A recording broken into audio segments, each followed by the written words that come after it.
Welcome to the Spotlight Session. It's a game-changing interview series that showcases award-winning agency owners to share secrets of starting and scaling a marketing business. Hello, hello, hello. If you are tuning in to one of our channels, we are getting ready for an incredible podcast session. We call it the Spotlight Sessions. In case if you didn't know, you're brand new to the world of HighLevel.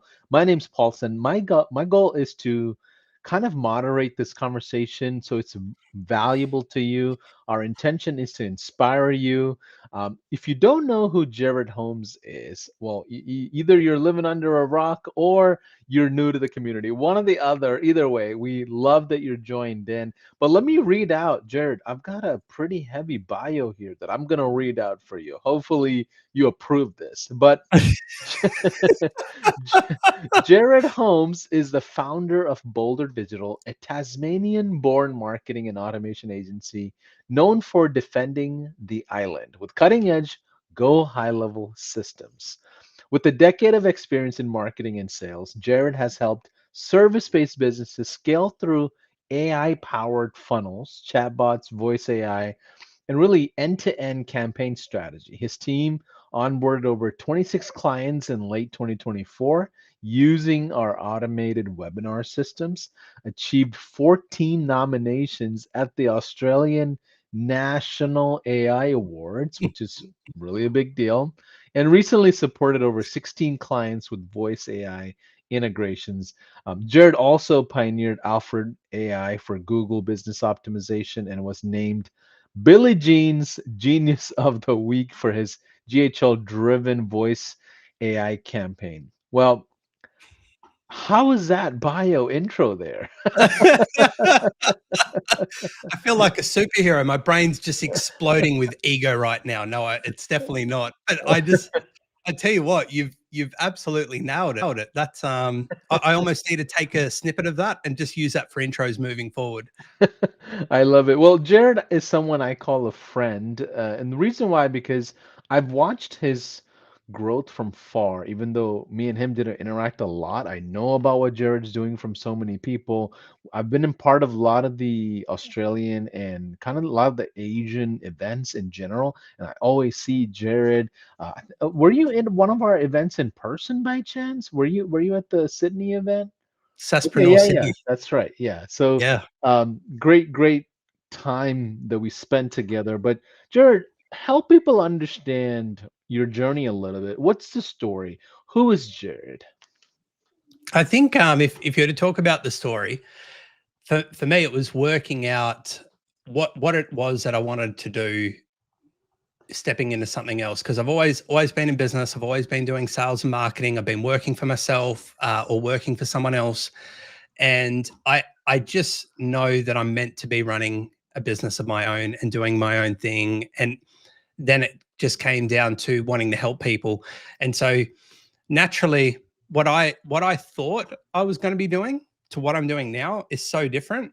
But it started with HighLevel to make that possible. And you probably don't even know this, Paulson, but I was doing a coaching certification. I was doing my NLP certification. I'd worked with so many people in the space of sales. So your Grant Cardones, your Ryan Tuckwoods on the Gold Coast in Australia, your Jordan Belforts. I had a day with him here in Australia before the place was locked down with COVID. And so I went, this really helps people. Like I'm going to help people to be better at sales, be better at communication. And that then turned into who I was doing my coaching through to introduce us to HighLevel. But at that time it was white labeled. So we didn't know what it was. We just went, wow, this tool does some really neat stuff. What is this tool that this guy's created, And you're thinking, wow, this is insane that this guy's a coach, but he's also put this software together as well. It's blowing my mind. And then I think what happened, he sent out communication and by accident it said HighLevel in it. And I went, what is that? And then I went online and Googled it and I went, far out. This does so much more than what I'm actually using it for. But my first initial use was going into HighLevel and using it for webinars. So that's kind of how I started in the space, was automating webinars and running all of it through HighLevel. And this is a long time ago as to how you can run webinars through HighLevel now. But even the automation back then just made life so much easier. So I went through that and I was going through the motions, and I then was still a startup. I had a lot of leads coming in. I couldn't keep up with the leads. I hired my first team member. His name was RJ. He's still with me now. He's the 2IC. He's based in the Philippines. And we just kept on trying to grow and crush. And unfortunately, what happened was this, well, fortunately now, because it's a beautiful learning, but at the time I was like, oh my gosh, this is like almost as bad as death at this point. But what happened was we were introduced to this agency who I met through my sales community, and they promised the world with running ads. And what ended up happening was we lost $6,000 in fees and then another 18 grand in ads. And the worst part of that, Paulson, how many sales do you reckon we made? Probably none. We made one sale, and it was from someone that we ran ads to from my own ads for our own webinar that came through and bought. But he bought because they told me to discount our services by 85% because they were at this point clutching at straws, right? Wow. I ran my last webinar. No one even showed up. And that one webinar, they told me they were super qualified because I was paying $100 a lead and not a single person showed up. So I was super hit back from that. And this is probably the first time I'm openly talking on a larger scale with this, but I think it's really important that people can see the real impacts in business, because sometimes people go, oh, this horrible thing happened to me, but it only happens to me. It's like, no, like most people going into business have a lot of, challenges that come through. And so, integrating with, like, working with people in the community, you'll see this. You'll actually interact with people and see that they've also had tough times. But it was the best thing ever, because I remember it was Christmas time and Johan reached out to me. You know Johan from HighLevel Suite. So he rang me up and he's like, yo. I'm like, hey, man. He's like, dude, you're doing the sales coaching? And I went, yeah. He's like, but your background is sales and marketing. I went, yeah. He goes, so why the heck aren't you doing that? And then the call ended there. Oh, wow. And I was like, this is something really heavy to sit on. So for 2 weeks over the Christmas period, running in a low period, why am I not doing that?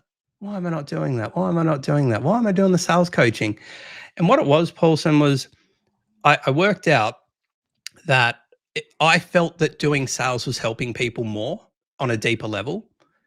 But when you talk about working with small to medium businesses, as an example, the impact that you can make from marketing and sales is huge, because they're more or less, if they're working with you or one or two other people, they are putting all their chips in that you're going to be able to help them. Like you're literally their chance of getting to the next level. And so I caught up with RJ and I'm like, right, this is what we're doing. We're all in. We're going back into the marketing. We'll help with the sales coaching side of things, but we're all in, and we're just going to learn what opportunities we can create for people in HighLevel. And that's exactly what we did, right? Wow. And so that's how we got into the HighLevel space, and got to where we are now by doing that. But it was never, ever this thing where I thought in 3 years' time, I'm going to be in HighLevel, I'm going to be signing people up, and we're going to be doing these great things. Never came to mind. It's so funny. We all have this big master plan, and it almost never goes according to the master plan, depending on the growth, depending on what you're doing, your ICPs, the market changes.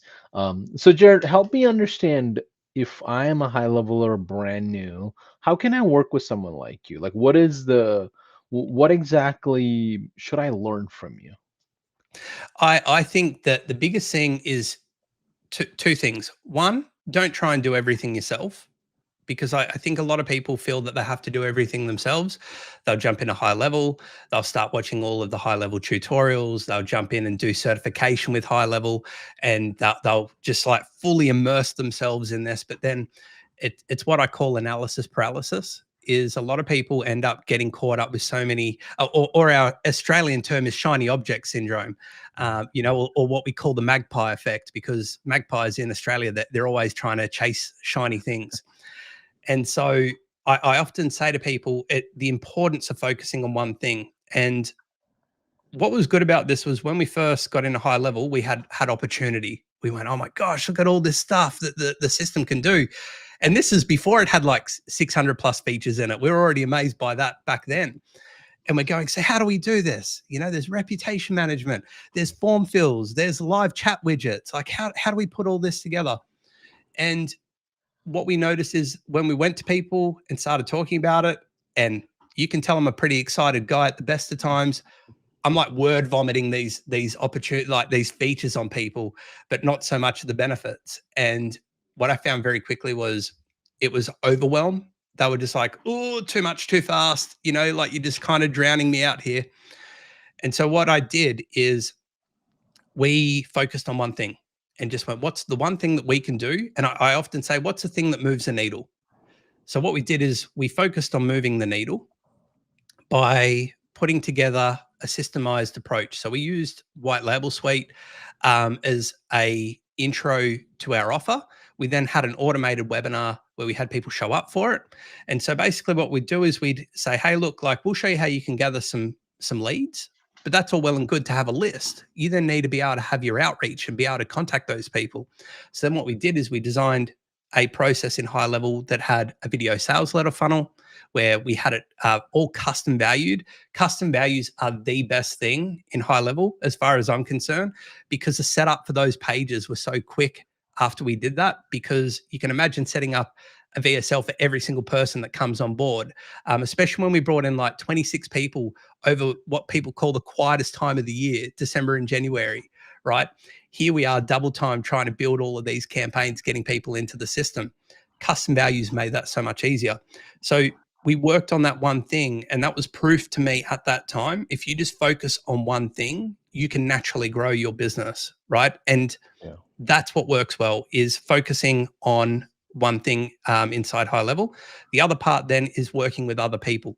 There are so many people that are amazing in the HighLevel community. I mean, amazing. And I'm super fortunate to call those people my friends.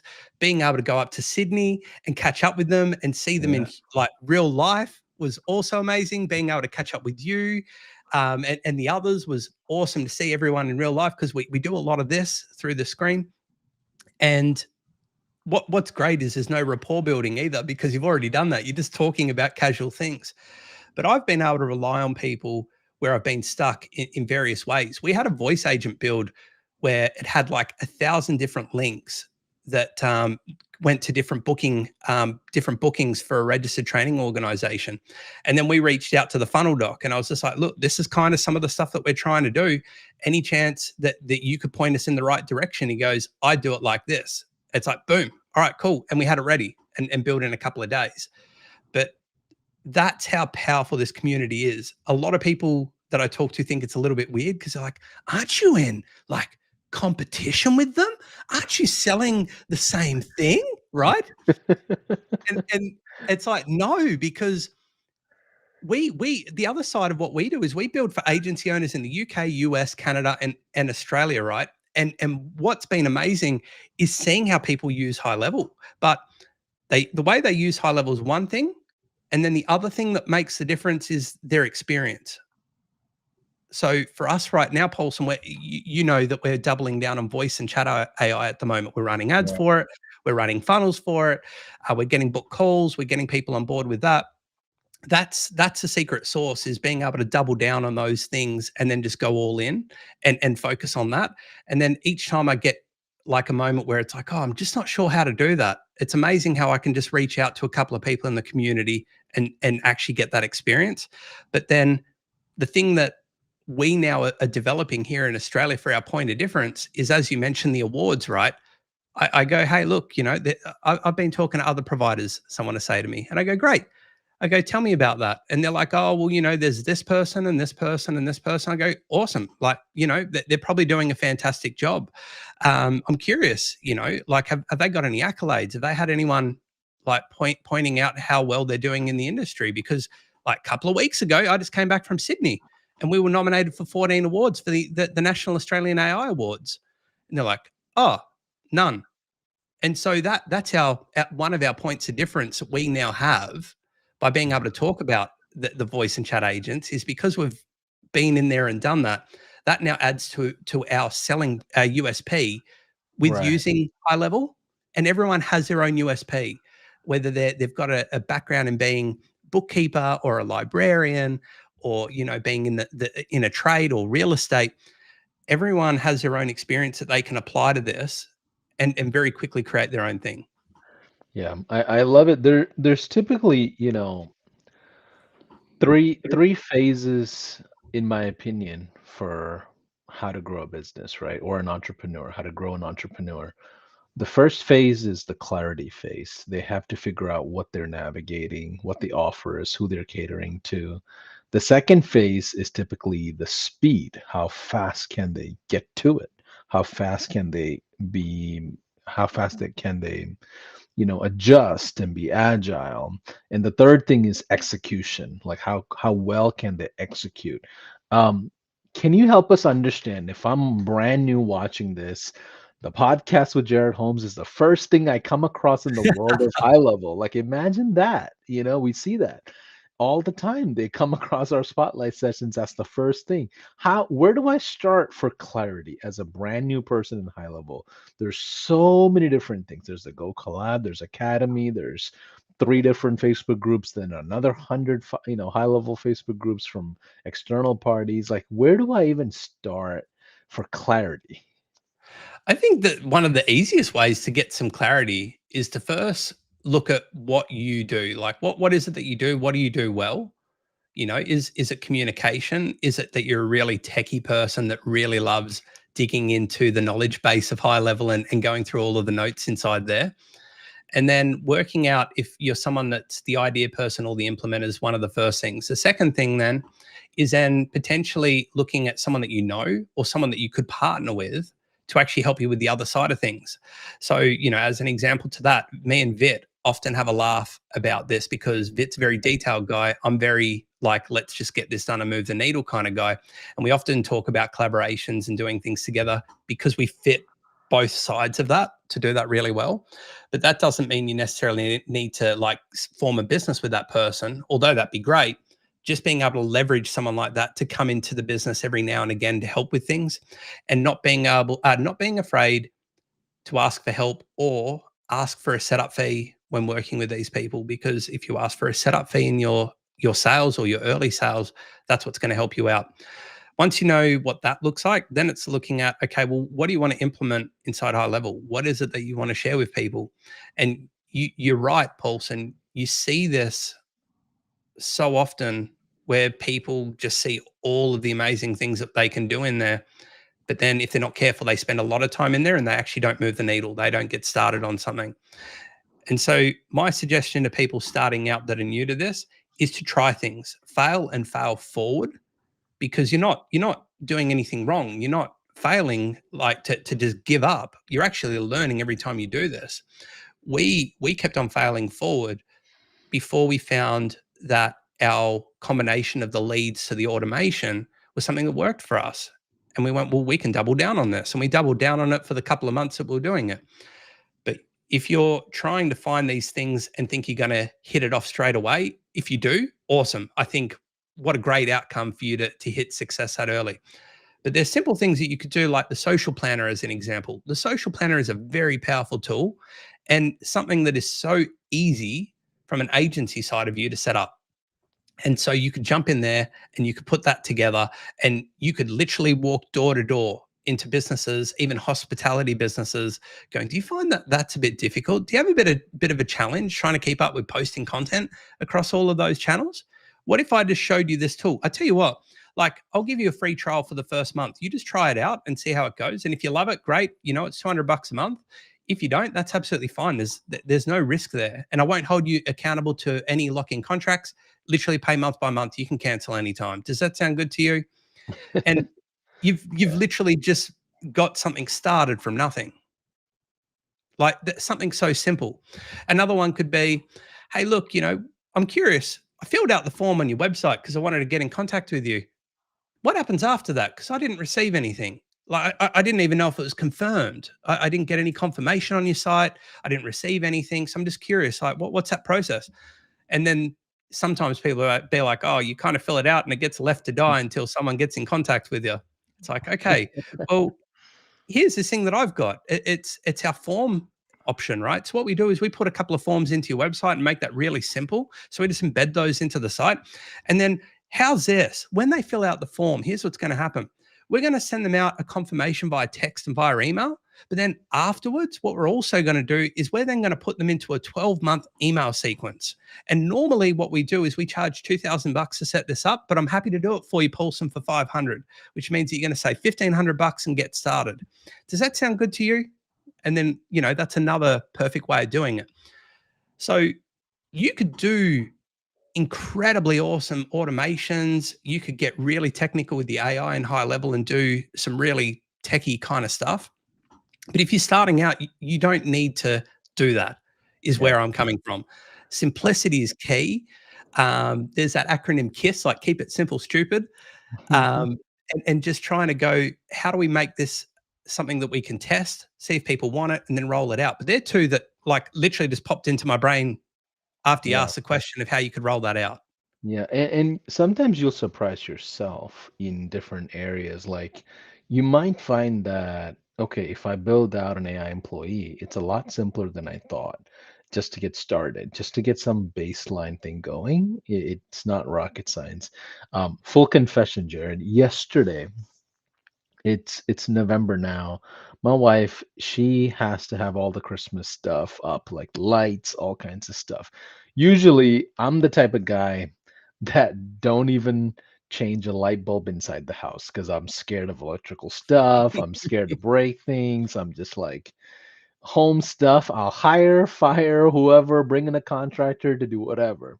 I'm not the handyman. Like I'm a business person, right? Yesterday, I was like, you know what? Let me see what I can do. I started Googling and chat GPTing how to put up Christmas lights, and I've got a house that that's got a roof that's pretty high up there, and I'm like, I would have never found myself on a 30-foot ladder walking my roof installing Christmas lights with like one person helping me who really was my neighbor who he just made sure I didn't fall the ladder. But I was thinking to myself, I mean, this is not the real Paulson that I would have imagined like a year ago, you know? Mm. And that's literally what automations often feel like. I surprise myself and I get these types of stories from people that log in and they start building out things. And they're like, oh, yes, I had to set up high level, my numbers, my emails, the basic setup of an account. But once that was already done with the kickoff team, like I was able to put up a funnel, I was able to put up a chat, I was able to put up some sort of baseline forms and surveys and an email campaign. I'm like, once you do it once, it just becomes more clear and the clarity starts building with confidence, right? Mm. Yeah, I agree. Like, I I love how you're connecting this with putting up Christmas lights because I also wouldn't be up there doing that. I've got 2 shot knees now. I'd probably like have the shakes and then just fall off by accident. So I that was makes sense. frightened. Oh I was man, I think frightened. I think you're awesome for doing that. My background's glazing, but I can tell you what, as far as doing technical stuff outside of like what we do now, I don't do anywhere near as much as what I would with hands on. Can still do a light globe, but I won't touch anything to do with power either because I don't want to die. I don't want to electrocute myself or anything crazy like that. I don't know Right. if you can get electrocuted from Christmas lights. I don't know. Well, That if you that touch the thing. wrong thing, you really can. And this is what we're talking about is what a brand new person inside of high level, I think, feels in the beginning. Mm, You're like, oh man, I don't want to accidentally database reactivate 10,000 people with the wrong text messages. I don't want like that's the fear, right? Or I don't want yeah, to accidentally send out an email campaign that ruins my reputation, right? Like, so I think I've the even done first that. right. I love this because like I've even had times where things go out and you're like, oh no, that fired. It wasn't meant to fire yet. And then you go, it was actually someone that I was working with, and they went, that's going to happen. Like that's going to happen with automations. And I was still early into this at the time, Paulson. So I was like, oh my gosh, my world's ended. I sent that and I shouldn't have. What will they think of me? And it's so interesting now if we do anything like that, which isn't often, but if it happens now, it's just like, oh, we'll just get another email together and just say, hey, by the way, oopsie, here's what it is now. That's how easy it is to kind of fix things. But you're right, there is that fear of, oh, what if I do this wrong? But I think that the most important part is failing forward and learning from those things, because then you go, probably should have had that in draft before I went mucking around with it. Shouldn't I? You know, I probably shouldn't have had it set up on publish so that it literally was working, because now I've put myself in that position. So you learn every time when you're doing it. But it's so easy to do things now, because if people are like, oh, you know, you start with what I love about HighLevel. I'm kind of getting really excited about this, but what I love about it is you get started on one thing, and then you do what I call discovery. So you're trying to work out where they're at, where they're trying to get to, some of the challenges that they have, and then how do you fix some of those challenges? And for example, right now, people come to us and their challenge is, I'm missing calls, or I'm using an after-hour service and they don't do a very good job. So they're the challenges that we hear just because we're dialed in on voice and chat. So we have that conversation. But then they'll be like, oh, you know, we just don't find that we can keep our clients up to date with things. Okay, cool. So we can build out a 12-month email newsletter. And it's like, oh, you know, we have this new service that we want to put to, that we want to showcase to people, but we just haven't got around to doing that yet. Okay, so we can market that, or we can build out a funnel. Some of these funnels, as you know, in HighLevel are already built. So you can use the AI function to build one, or you can just use the template, change out a few colors, logos, photos, and a bit of text, and then you're off to the races. But these things can be additional upsells or cross sells from just that one thing that you focus on. I'm really big on that, Paulson. I think that if you can try and find that one thing that works for you to open the door and have a conversation, and that could be something where you're making $3,000 to $5,000 up front. It might be something where you're only making $17 up front. But as long as it can open the door, because when you're working with someone, you need to build trust in you, the company, and the product in that order. Like, they need to trust you, then they need to trust the company's going to be able to deliver on that, and that the product's going to actually do the thing. And so if you can get started on something and help build trust by delivering on that thing, then you don't become a salesperson, you become a consultant. And then when you become a consultant, people consult in you to provide them with insight or strategy or information to help them achieve the thing. And that's a very different conversation, because sometimes people get like the sales wall up, because they're like, oh, this person's just here to sell me something. Like, I got to be real careful with this. But when we're talking about the sales point, if we can actually come from a place of, hey, look, I'm not here to sell you anything today. I just want to ultimately see why we're talking about voice agents. First thing is we have a chat and we work out it's for you. We can talk about options. The second thing is we might find out it's not for you. And then I'll just stop the conversation there. I don't like wasting my time. I bet you don't like wasting your time. So we'll just cut that even there. But we may have other options, or I may know someone, again, massive on collaboration. I may know someone that can help with that thing, and I can always point you in the direction with them. And that's what works really well. For example, with the voice agents, it's interesting how many people we get that aren't having a voice issue, like a call issue. Sorry, they're actually having a lead issue. So sometimes I jump on the call now and I go, all right, so typically we jump on the call, Paulson. It's that you're missing calls and you need something to handle that. It's not actually a call issue, it's a lead issue, and you want more leads. The third thing is I can't help you. And these people have come from the ad to the landing page. They've demoed the voice agent. They've booked in their call. And then I mention that to them. They go, leads. I need help with leads.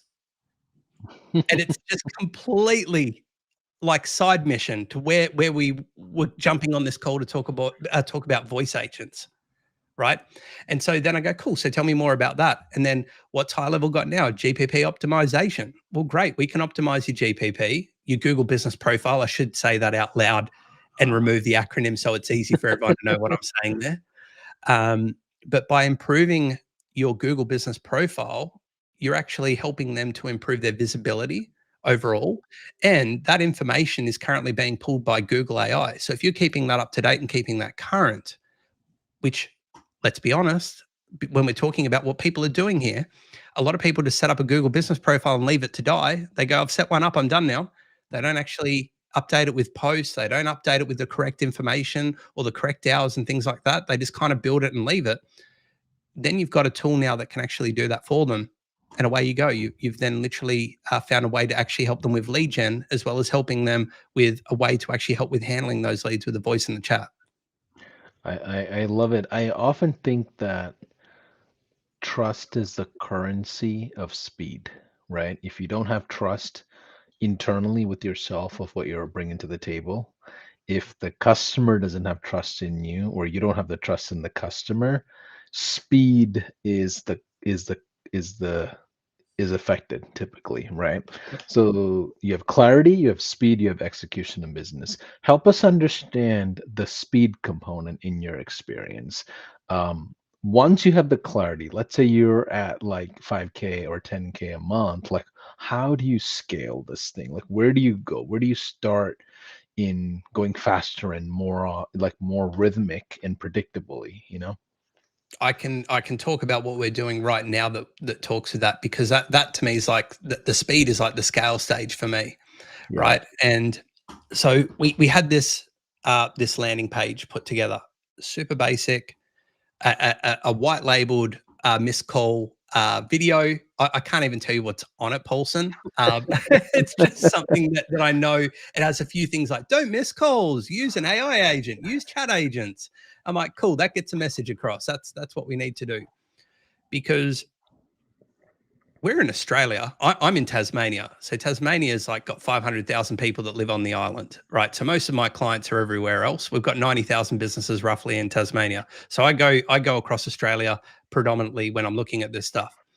But the first question that I had is, all right, we've got AI voice. Does anyone actually want this thing? Like, are people ready for this? Do they want to implement it in their business yet? Or is it too early for that? And so that was the first thing we did. Again, we just went with, we need to try this. So we put together this funnel, we put together these ads, and it worked, right? We're like, okay, we're making money. People are jumping on board. They're booking in their calls, and we're fulfilling it through HighLevel. And it's like, cool. So we've got concept that it works. Now we're at that next stage where we go, now we know it works, right? Rather than spending all of our time building out this amazing strategy and building out this amazing funnel, it's like, let's just get something out there first and make sure that people want it and that we can actually make money from it and it's going to deliver a result. So we did that. So now we're doing what I call my V2. So our V2 is taking what we've done and we're now working with people that are strategists, people that understand design, execution, offers. So we can now double down on this. So this has been in the pipeline now for too long. We've been building this and we've had a few knockbacks along the way. And when we're talking about speed, mate, I'm all or nothing. I love to go, like, you know, give me the green light and I'm all for it. But I also know that now that we've got proof of concept, I need to slow down a little bit and make sure that these things are right, because we want to make sure that it delivers well. So we're going to build that out and then put that back in the market. But I guarantee that we'll get a better response because now we've actually taken a lot more time for each area of those stages to put it together. I'll share another example of speed. We wanted to get an offer out with the GPP optimization. We're like, let's go. We'll get it together. We're going to build out this landing page. It was like just a page with a video, a Loom video of me going, this is what we've got. This is what we do. This is how we're going to do it. Yada, yada, yada. And then we had a chat agent on there as well to try and convert those people and book appointments. That thing bombed so hard because we were so rushed to get it out there. And in the first week, I reckon I just blew $2,000 on ads. Nothing, Paulson, came out of it. Nothing, not a single sale. And the reason for that being is we rushed it. We rushed it so quickly to try and get something out there instead of just looking at each stage and thinking of the person going, what's their belief? How do we show them how we can change that belief and give them an outcome to it? And then how do we deliver it? And so now that we've done that same campaign, we're running a Black Friday deal, but we've now done a V2 of that. that's performing a lot better now because we took the time to then go through that. So I think that when we're talking about the scaling of things, you need to just get started rather than trying to be perfect right off the bat, because you might find out people don't actually want it. You might have this great idea and then you find out it sucks. I did this with my sales coaching with a sales program. We ran a beta, and people told me to run a beta. I was still charging full price because I was like, well, I don't want to discount it, but I could have done and done a beta. But the beta helps me to work out, does this sales coaching actually rock or does it suck? And do people want it? And if they don't want it, I'm going to have to make some crazy changes to it if I'm going to roll it out properly to get in front of people. So first work out the plan, test the plan, get results from that plan, then use speed and scale to then double down on that. Can you talk about biases? Because, you know, in the world of economics, like supply demand matters a lot. And a lot of high levelers, often in my personal opinion, they overbuild or they build out things that just doesn't have enough demand just because they think it's beautiful, they think it's amazing. You know, we're all biased because we want to build something that's super fancy. And I'm just like, dude, honestly, all you need is a two-step thing and something that you would build out in 5 minutes. Yes, that's it. Like you don't need Done is better than anything perfect, man. ridiculous. Yeah, yeah. Like, but it's easy to build up biases because you're the builder, right? Like if you ask the construction person who is in the world of home services, they're gonna explain the best potential scenario of a build out versus just getting a minimum viable product. So like from a speed standpoint, help us understand how to navigate some of these biases. Well, I think that the big thing there, mate, is just to look at just some of the things that we've touched on. Look how easy it is to talk about the social planner. That requires like next to no setup whatsoever to be able to have a viable product that you can actually get out and test and get to people to utilize within your business. You could make a business model just on that. I remember at Saspreneur that Ryan was talking about in his presentation, a business that was doing a similar thing to DocuSign. And that was just a simple, like two-step automation, you know, that was then making multi-millions in figures just from that one automation. Yeah. Yeah, Right. I see that with like reputation management is another one, similar setup. You know, there's very basic things, but it's so valuable to the business that Mega valuable. And the thing is, a lot of the time business owners don't have the time or they don't have the money, and they'll normally give up one or the other. So the people that generally want to give up their time probably aren't the best fit for a customer for you, because if they're happy to give up their time, they often say that they're happy to, you know, spend the time trying to learn it or implement it or do it. Whereas if you've got the other people that then go, I know it's important to me, it's important for our business, and we don't have the time to do it. We'd rather get someone to come in and do it right the first time. That's where you could literally walk in with the social media management, us and the planner, and just put that together and just go, here's the planner. This is how it works. We've now integrated all your socials. You've got your GPP on there now, your Google Business Profile. I'm so used to acronyming that, but yeah. those are just such simple, effective things. It's the same as the website form, where you could just have a website form and one text and one email going, hey, Paulson, thanks so much for filling out that form. One of our team members will get back to you soon. You might want to implement AI into your business. There are so many amazing templates. Like come from Dallas, the event in Dallas. You know, there's so many great agents that have been built in there, and we've even looked at those agents and gone, let's compare our prompts to their prompts and look at how they're doing things. The thing that we liked the most out of looking at those was the actions that they're using, because we were using some actions, but some of the actions that they're using inside there were quite impressive. We're not trying to reinvent the wheel. We're literally looking at something that someone's done and it's worked, and then just gone with it. And I think that that's the key thing with what you're saying, Paulson. You don't have to be the creator of something new. You don't have to build this big elaborate plan. And if you do that, sometimes you really get caught in the weeds and you're not moving the needle because you're so fixated on, I can't bring this out yet. It's not ready. I can't share this with people yet because I need to do these things. And then, for example, HighLevel might bring out some new features, and some of those features, they then go, that would fit with what I'm doing. No, I can't release it yet because now I need to make sure that those are working in there. And this is why I say done's better than perfect, because if you don't test it to see if people want it first, then you'll never know, right? It'd be like if HighLevel went, we're not going to bring out the product because all of the features that we plan with AI and everything in the future that we want to bring out, we're not going to do it yet until all of that's ready. The opportunity is totally missed for HighLevel because they just sat on their hands, and someone else could have come in and taken that market. But this is a perfect example of this. Is HighLevel is nowhere near what it was to where it is now, because it's evolving and it's trying to provide more for users, for agency owners. It's trying to give you more tools so that you can find your thing that you want to focus on, and you can roll that out. The new one now, gift cards. Like, I haven't looked into that yet, but I know that that's there now. You could literally start a model just by doing that. It's all there. It's all done. You guys have built it all out. So realistically, you just need to go in there, watch a few YouTube videos to understand how it comes together, because the community is so amazing at bringing out content every time there's new features. So it's very, very easy to learn enough about what you need to then be able to offer it to people. So the world's never been more resourceful, in my opinion. The world's never been more resourceful at understanding how to get into this stuff and learn it. It is not uncommon for me or RJ to jump on YouTube and have a look at something, you know.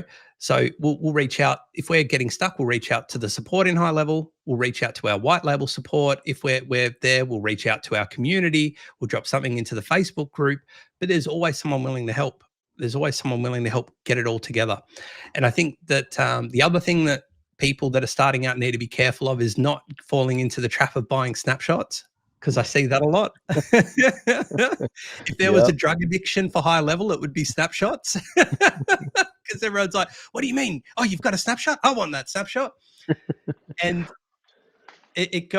sometimes what happens is you build all this stuff into your account with snapshots, and you're like, what does this stuff even do? How does this thing work? Where did this one come from? Because it hasn't been documented.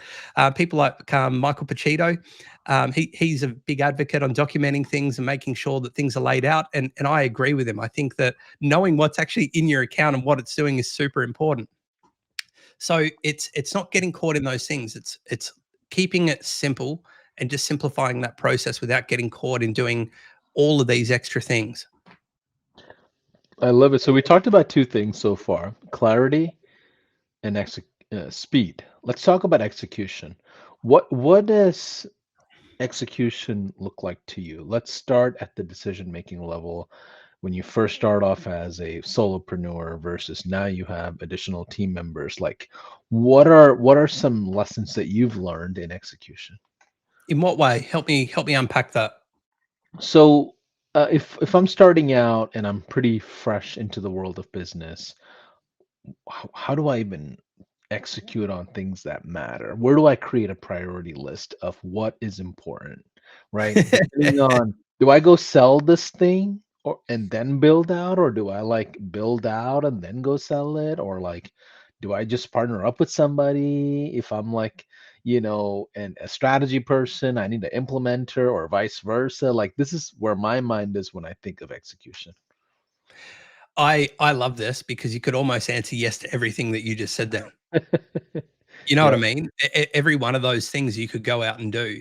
You could find that person, for example, that might be the yin to yang of being the visionary or the implementer. As an example, you could do that. You could go to the community and ask for some insight into what's working right now. You could you could look at YouTube videos or go down that rabbit hole, but you've just got to be so careful to avoid the analysis paralysis of not moving, because while you're not moving forward. If you're not moving forward, you're not making sales. If you're not making sales, you haven't got a business. You've just got a really expensive hobby, because what you're doing is you're paying for subscriptions to things and you're not bringing people in. You're not covering those costs. You're finding a way to cover those costs. I spoke to a guy last week, and at first I didn't know he was a startup. We're in a group call. There's a few of us there, and he was just taking in bits from everyone, and I found that quite interesting. He's like, "Oh, so I should learn that," and they're like, "Yeah, learn that," and then it'd be something else like voice agents. "Oh, yeah, you should learn that," and I went, "Gosh, you're giving this guy a lot of different information. Like, there's not a takeaway from this. There's like many takeaways from this. Yet it's not actually a path." And I said, "Can I just double check? Are you saying you're a startup?" He's like, "Yeah, I'm a startup." I'm like, so no clients, no money coming in right now?" He's like, "I haven't even got the HighLevel subscription yet." I'm like, "Right, cool. So we need to get you in using HighLevel first, and then we need to get you a couple of clients." He's like, "All right, so the 297 or the 497, like, mate, well, you can have a couple of sub accounts on the 97. Let's get you in, let's get you using it, let's get you just making some money and feeling confident in yourself. And then once you're confident, then you can start to grow in many directions or bring people in or a VA or however that looks." And he was the person that I mentioned to because he was like, "Oh, all of this AI, I'm just getting a bit overwhelmed with it." I went, "Well, here's the thing. We can scratch all of the AI right now. We can just scratch all of that as an idea, and we can just go with keeping it simple." They've got the social content planner in there. They're like, "Yep." I'm like, "Great. Go sell that to people." He's like, "What do you mean?" I'm like, "That. Just sell that." And he goes, "Do people want that?" I'm like, "Well, you're going to find out." Like, you literally walk in, say good day to people, go, "I've got this amazing product. It takes all of your content and it pushes it all out for you at any specific time that you want it to go out. And the best part is it's completely automated. You don't even have to touch it. Does that sound good to you?" And sell it to them and say the first month's free. And then every month after is $200 a month. I'm like, you get one person on, you've covered the cost. You bring in a couple more people, guess what? You've covered the cost to upgrade your subscription with HighLevel. Right now, we're not making money, but we're also not losing money. We're at break even, and break even's a great place to be. It's better than losing money, right? And then we can then do the stepping stones from there. I then spoke to him about the Google Business Profile Optimization. Said, right now we know that skip bin hire, which I think you guys call waste management in the States, but basically you still bin that gets dropped off on a construction site or a residential property. We've been doing GPP optimization for them, and mate, they are crushing it. Like, we got one guy when we're going up to Saspreneur. I still remember this. We had one guy sign up, and in the first 14 days, he was showing up for 8 out of his 10 service words that he wanted to be seen for. He had no website, and he literally had a Facebook page, and he'd already pushed all of his competitors out the way. That's how easy it was. He then had one sale worth $500. That guy came back and got another 4 bins. He's paid for the whole year. Like, depending on how you price it, he's paid for the whole year. He'll do that till he dies because he's seen the results. And this is why I say this on podcasts. I say this to you. You don't need to have this mega detailed, built, automated beast of a thing to get started, because you might find that you do things and you just don't like it. You go, you know what? Social media management, yeah, it was cool, but gosh, that's a lot of work. I just don't want to do that. I don't like doing that. I like being more the behind the scenes guy, where these guys can pay me a subscription and I've already set up some automations in there, and I just make sure that they just keep firing and doing their thing, because you might just be that person that's the implementer in the background. So you've got to try the different things, and HighLevel gives you the capabilities to try lots of things to see what it is that you want to do. I know people that just sell websites from HighLevel. That's their in. Like, I work with a guy that goes, "Hey, like, notice that your website's a bit tired. If you're interested, we'll mock up a new one, and if you like it, it's $199 a month." And so he just builds one from scratch, or grabs a template, drops it in. They go, "Wow, I love that."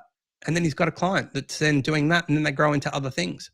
So it doesn't have to be your only offer, but a core offer is what will help a startup to just get started. So, have a look by just talking to other high levelers, even in the community or your community, or talk to people in the business space that you want to work in and go, what are the problems that you face right now?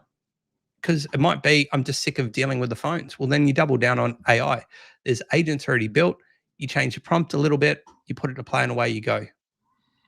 I love this. What's funny when I think about the world of agency owners and marketers, you were part of like the Billie Jean groups. Like when I first started off, early days of like Sam Evans and just Dan Henry and like some of the OG legends of digital marketing, right? Frank Kern, like back then the consensus across the industry, in my personal opinion, was you niche down into something, you offer one thing, you either do high ticket or low ticket, and you go all in on one industry, and everything else is very sinful, right? Everything else is sinful, like you cannot touch it. But as I see the world of high level evolve, the niching concept has changed, has changed a little bit. And the change to me is solution oriented, right? There's a lot of companies now that just built an entire businesses off of one feature stack. They're just the Google My Business guys, or they're just the funnel guys, or they're just the AI guys, or they're Mm. just, like the social media guys. Like you're seeing in the world of software, they say don't lead with features. Well, most of high levelers are leading with features, but the way they're positioning it is as a small business solution. They're not going in there and saying, "Oh, buy my feature." No, they're fulfilling just one component of a feature essentially. Is that what you see? Like how, what are is this a, Oh, mate, you're you talking know my love language right now. You're talking my love language right now. Out of being in the community, every time I've tried to take advice from people to niche on an industry, I get burnt. I get burnt every time. That's just me. I get burnt every time I try to niche down on an industry because my experience of selling marketing over the years hasn't actually been industry specific. This falls into where you're going with this. I love this. I'm so happy we're talking about this because I think that this will rattle the thoughts of how people see this and challenge it a little bit. But they might actually see that there's potential opportunities in what I say here. When we're talking about the features of high level, there's a feature and the benefit. So each thing is the feature. Google Business Profile is a feature. The benefit is that it's going to give you local visibility. It's going to increase your credibility with reviews, right? It's going to have knock-on effects that become benefits for that business. And so the voice AI, we're going into V2. Everyone's like, what's the niche? You should focus on the niche. Make sure you're choosing a niche. And if I did that, mate, the 16 people that that we spoke about, that we brought in, we've got people that have apartment businesses. We've got the largest Yamaha dealer in Queensland. We've got a caravan business. We've got a bowling alley business. Like, look how a skipping business, a plasterer. Like, look how diverse those industries are. The thing that we've niched on is our product. And this really is something that people don't say. Like realistically, I have only met 2 other people so far in the high level community that do it like I'm suggesting and just focus on the solution being provided by the product that you're using through high level instead of focusing on the niche being industry specific.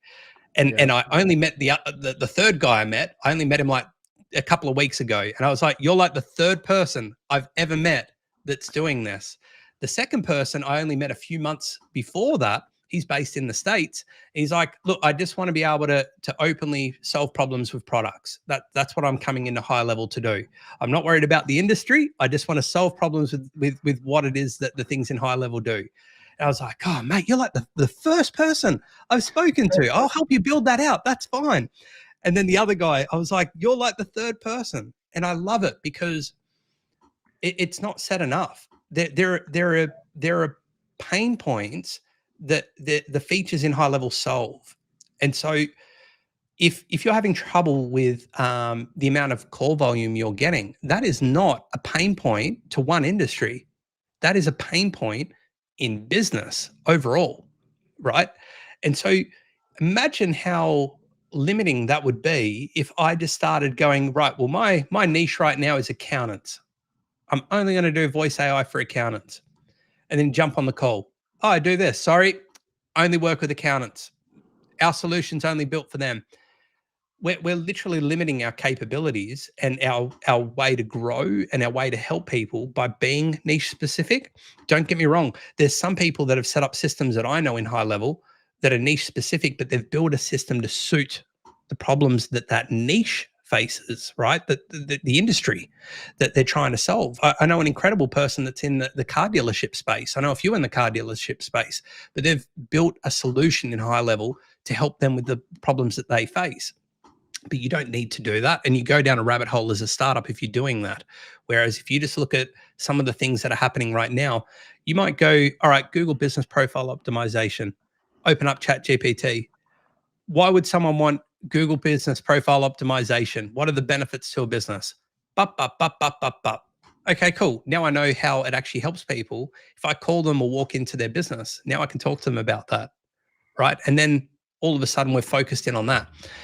We don't focus on industry at all. The only time I focus on industry, Paulson, is if we see really good results. So for example, the Google business profile optimization worked really well with that skip in business. I'll tell you how easy it was for us to make additional sales with that. I was in my office here like this, pulled open Loom. I was like, hey guys, Jarryd here from Boulder Digital. I just wanted to tell you I'm really excited to be reaching out to you. We've got this incredible tool. It's a Google business profile optimization tool. And here's what it's going to do. Here's an example of this person it worked for in your industry. So we know this works. If you're interested, all you have to do is reply to this email. We found all the people in that local area that had that industry, like the skip bin business, which is only 11, right? We had the emails go out to those 11 people once. We had one person on the day tell us they were going to buy yes, no, yes, no, yes, no 3 times and then pull out.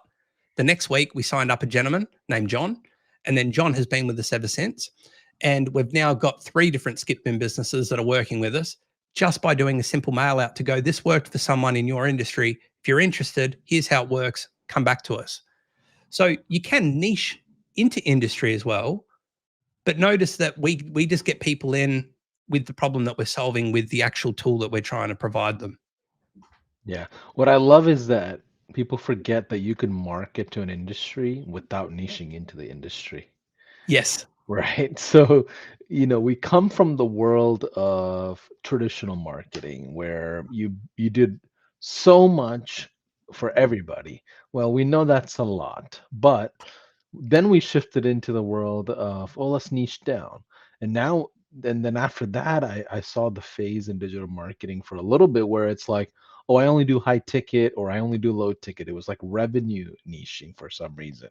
Now we're in the world of product niching. And I think HighLevel had something to do with it. And what you said is amazing because it's a human to human connection. The reason why you're able to take in the story of a business owner and share it with another similar business owner is because they can relate to the other business owner. There is a human connection. It has nothing to do with the feature itself. It has nothing to do with the results you provided. It has everything to do with the people that are operating all these businesses, right? So to kind of just consolidate our entire conversation, Jarryd, what are some final thoughts you want to share with the audience here? This whole journey of building a business is very difficult. You and I know this. We've met in person. We've spent time together. We've seen other entrepreneurs now that we collaborate with, and everyone is in similar journey in different chapters, right? Chapters, it's exactly how you'd say it though, isn't it? Because it's almost like a business or a life book, and you're going through those motions, and some people are at those chapters a bit further than what you are, and you know that, but you're not feeling like you're not there. or doing the right thing. You just know that they're at a different point in their business. Even when you look at the problems that you have in your business, or the challenges that you have in your business, think about the challenges that people like Alex Hormozi had putting that book together and launching that. Think about the challenges that he would have been facing in comparison to the challenges that you might be facing in the chapter that you're on. Right. So different. Exactly. Yeah, exactly. All of us are in different parts of the phase of this journey, right? Um, and I think the key is to collaborate. The one thing that I'm very proud of, Jared, in the world of high level is the collaborative mindset of the people inside of high level is very unique in its own right. Like I've been part of USP. so many, I've been part of so many communities over the years, but when I see high levelers collaborate, there's a different spirituality there. There's a different energy. There's a family kind of an environment that's just kind of taking place, right? I Like agree. I don't know what it is. I don't even know how we built that. I It know just, that was a question that was asked to the founders at Sydney. right, I right. know that that was literally a question that was asked at the Saspreneur. I remember that because I remember when I was on a podcast with Sean and Vit a few weeks ago, I asked him a similar question around challenges because high level would have their different challenges at the level that they're at in their chapter as well, as opposed to where some of us might be. But it is, I would work for high level if I wasn't running my business because Well, come on. like I have never experienced anything like it. Paulson, I live on a bloody island. Like I'm on an island. I do too. It's just a bigger one, but I do too. But the island, this is why people joke about defending the island. Like Jarryd's defending the island. He's the Tassie guy that people know is doing a good amount of things and supporting other people in the high level space from the island. He's defending the island, and I wear that and I love that. But I also would be very lonely if I didn't have the community that high level has somehow built. Like we have Australian calls every week where people come together and jump on calls. I'm part of communities from other amazing people in high level that have groups and they have their calls and I jump on those calls. And then all of a sudden I've gone from connecting with people that are in the same space in Australia to then jumping on a call with people that are then based in the States or based in Canada or based in the UK. And you're hearing challenges, what people are doing, what they're trying, what the market's doing, what industries are working well. And I've never seen, like we were joking about the competition, the competitive side, like you're in competition with one another. There are so many businesses out there, like you'll never be in competition with people because there's just so much market there that you can jump into and you'll have your own thing to get into. The community, the community for me is one of the reasons why I love what we do. RJ and I have never felt more supported when we're trying to do things or solve things. We had a number disappear off our account. I remember posting it in the high level group, and I had people that were friends that all doubled down and started trying to reach out to people. I then had high level tagging in people and trying to solve it. Like, because for us, what we were trying to do at the time, we needed that number. And the support ticket was going to take longer than just going, hey, we need this right now. Like, where do you get that kind of support where people are able to go, hey, we can see the problem that you're trying to solve here. Let's jump onto this. It was like sorted within an hour. And we're like, oh my gosh, this is really going to be like a setback for us right now because we're actively using this thing and sorted so quickly. That is a company this size doesn't normally, your company doesn't normally have that kind of touch point at such a lower level of being able to do that. And they don't have a community of people normally, as far as what I've seen, and you're saying that you've seen some similar things where they'll jump in and try and support you and connect you with people as well.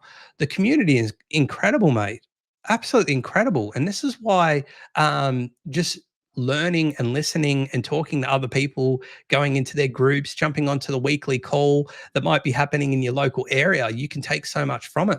The community is one of the secret weapons to success in HighLevel, because all of a sudden you're not there left just with the software. You're talking with people that are real use cases of using it, people that are actually using it. I can tell you, mate, I sometimes sit in gratitude and have like happy tears at the end of some days, because I'm so grateful for people and what they're doing. After we came back from Sydney, which is a journey for me, but after we came back from Sydney from the AI Awards, like I thought it was a big thing. At first, I remember being told that we were going to get that. Me and my son read the email. He's 13. We literally cried in happy tears. He's like, "Oh, it's so good to see people see the sacrifices that you've given up and the chances of spending time with me. You've really tried to build this and help people, and it's good to see people seeing that." And so the pair of us are like sobbing in happy tears about this. And then a few weeks ago, the week after coming back from Sydney, I then jump on the Australian Mastermind, which is a community of the Australian high levelers. And like Priya's on there, the first thing that they want to talk about and shout out is how well Jarryd did representing the island and representing Australia and representing it with HighLevel on an AI front, and putting it out there. And here's people like clapping Paulson. Like that to me, some of these people I didn't even know. That to me is really, really humbling to know that we're trying to help and we're doing the right thing. But the support, right, that we're getting from this. I was on the call last week and I brought it up, and here's people like Gary or Johan that are still there the moment I said it. Like these are the people that are in the community that are your competition, which aren't your competition, that are backing you to do the best that you can. And there's only one other time I've had that support, and that was a guy named Kerwin Ray back in 2016. But I've never seen that support since. And so, waking up and doing this every day is not a job for me. It's not it's not even business. I can do a 16-hour day and thrive in this space. I go into flow. I'll jump on a call with someone in HighLevel or Vit, and we'll just be jamming away and doing stuff while we're working. Like, how amazing is that? Because if you didn't have that community, I wouldn't even know these people. Absolutely. I think there's something to be said about that, in the sense of the entrepreneurial journey is already lonely on its own. So it's important that we connect with a family of entrepreneurs that like-minded, they have similar, interests. But ultimately, um, I'm grateful myself, Jarryd. I work for some incredible founders who I can speak, specific to Sean, Robin, and Varun. Like these guys, they don't really have an ego, even behind the scenes. Like, people would misunderstand that they put up like this, persona or something, Mm. that they are just naturally, humble, but they really are humble. They are really behind the scenes who they are. Like they I don't can have vouch for that. they don't have an ego. Even. No, I agree. And like I like we would be in Dallas downtown, and Sean and I would be at like I remember there's like a Discovery, AT&T Discovery area, like it's like a town center almost, and our old office was about 2 miles away. Mm. And I was like, oh, so we were all together and we had just finished eating or something. I was like, Sean, I'm gonna call an Uber. And Sean's like, why, Paulson? Why are you calling an Uber? Let's just walk. It's only 2 miles. I'm like, well, all right. Like, I guess I shouldn't book an Uber. So we ended up walking back, and I thought to myself, I'm like, here's a billionaire Mm. thinking about just walking back to the office. And in my head, I'm thinking, oh, I probably should order Uber Black since he's with me. Like I was like, I misconnected the dots there. And he's Mm. like, what's the point? Let's just go. And I was like, that's the way he treats this world of high level. It's there's no ego attached. So when that happens, you have the leaders that are like that. You bring in affiliates who don't have egos. You bring in customers who don't have egos. You build an ecosystem Mm. of culture. Like if you have kind of like a prideful personality, you probably won't do well in the world of high level that easy, right? Yeah. It's You end up because butting heads. you end up butting heads, right? So you're absolutely right, Jared. There is something special about it. I'm just grateful to watch it grow. It's insane, mate. Like I just sit back and even the Sydney event where you're going back to your hotel room after the final night, you sit back. Like we were playing board games as a group in the lobby with all these high levelers that Yeah. flew in from all different countries as well. And like imagine that. Like at the end of the night, you've just had this couple of days and then you're spending time together over a board game and collaborating and spending time together. You know, some of these people don't even touch board games, but they were there and they were getting involved and loving it. And I think that where you're right is if they had an ego, even if they tried to hide it, you can't hide it in your actions. You're not a chameleon. And it goes back to one apple spoils a batch. And normally, if it's spoiled at the top, it makes its way down. And so I think that this is one of the secret sources to why the community and why the ecosystem with everyone involved. Like I love connecting with you. I love connecting with people that are actually working with high level. I never have a bad conversation. You know, there's always smiles, there's always laughter. Man, how good is that? That you can do that. And I just, yeah, mega humbling to know that that exists and that we're part of that.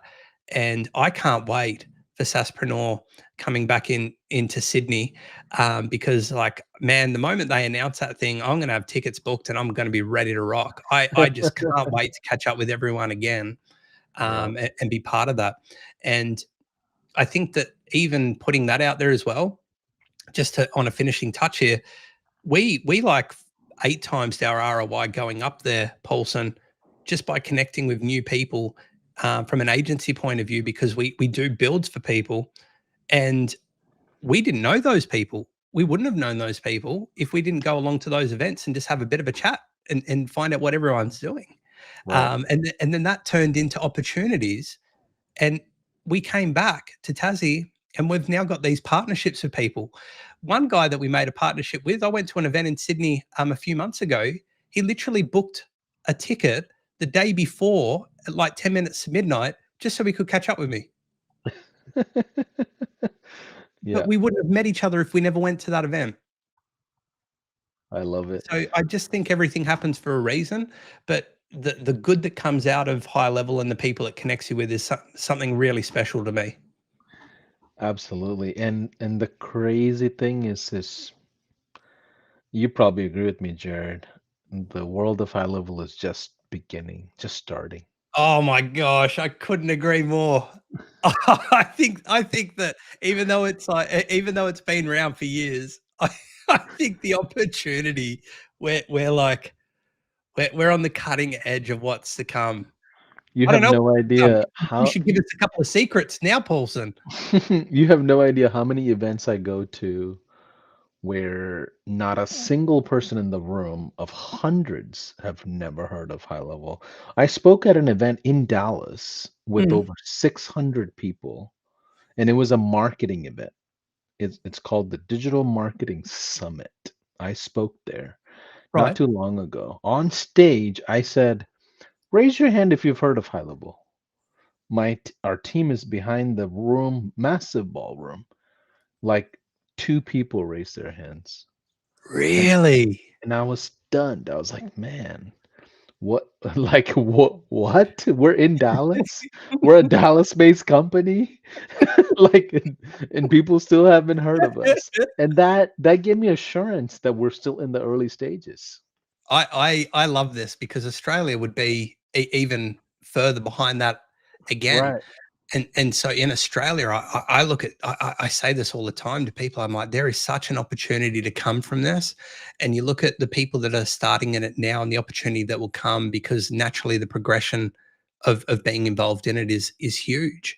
You know, I've even mentioned that I want to do an event down here in Tasmania, because I Good. know that no one down here in Tasmania is seeing what this opportunity is. And you know, they've probably got some form of automation or AI or something that they've kind of just had, that's collected dust, still works, but has collected dust that someone set up like 5 or 10 years ago, not knowing the new opportunities. It's a little bit like when we went from traditional advertising to digital advertising, right? You had your TV, radio, and print. You had your audiences in each one. If you found your audience was in one that was getting you the best ROI, bang, double in. Like let's go for it. Let's get the press ads going. Let's get the TV Yeah. going. However that Yeah. looks, and then it's changed with the way that focus is.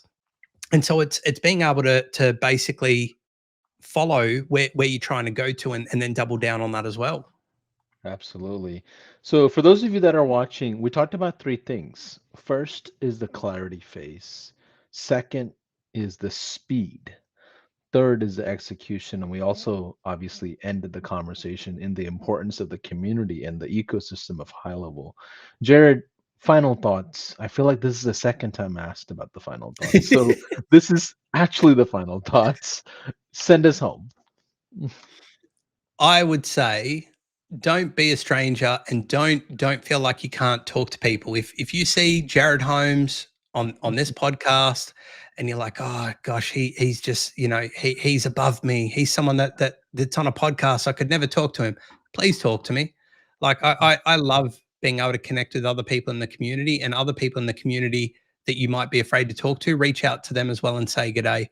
The community is very, very good at that. And you know, if you're a good human being that wants to do good things and help people, there is absolutely people like me and others that will share insights or time or want to collaborate with you. um, Work out that one thing. If you're a new person, work out that one thing. If you're someone that's been in high level that you're still trying to work out what it is that is your thing, try something, beta test it, go out to market with it, knock on doors, pick up the phone, run a couple $100 in ads, find the thing that you want to be doing. And then once you've found that thing, scale, double down, and do not get caught in the shiny object syndrome. Like just trust yourself to really give something a good go for a couple of months, and then decide what it is that you want to do from there. I love it. Well, Jared, on behalf of High Level and our podcast, thanks for saying yes to us. Hopefully, we'll Mate, do this again. thanks for the invite. I'm humbled to be here and be crushing it on this call with you.